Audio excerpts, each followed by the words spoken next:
Let us take a look at this. Tan inverse root 3 minus sec inverse minus 2 is equal to what? Which of these options is correct? Once again, tan inverse root 3. Seems pretty simple, is it not? Tan inverse square root of 3. You will be looking at the first quadrant, since this value inside is positive. This is pi by 3. What about sec inverse minus 2? Now for this, what you will be looking at is which quadrant? Sec x, sec inverse, the value lie in the interval 0, pi except for pi by 2. That is, we will be looking at first and second quadrants. For negative, we will be actually looking at the second quadrant. What happens in case of sec x equals sec of theta equals 2? Sec theta equals to 2 implies that theta will be equal to pi by 3. Yes. So we will be actually looking at, since this is pi by 3, and we will be looking at this quadrant over here, the overall value will be pi minus pi by 3, which is 2 pi by 3.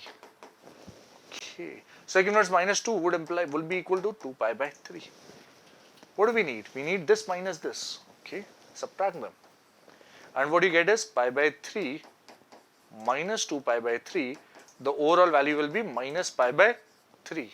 And yes, this option B is my correct answer for this question, as you may note carefully. With this, we come to the conclusion of this exercise, a simple exercise based on inverse trigonometric functions and specifically based on finding the principal values of those functions.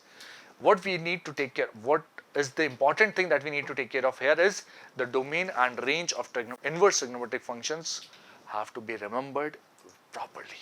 Once you remember those things, it is very easy to solve not only these questions but any future question based on these inverse trigonometric functions. The domain and range are very, very important for inverse trigonometric functions. Remember them properly.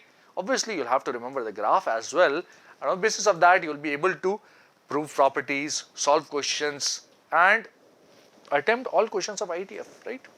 That's all for today's session.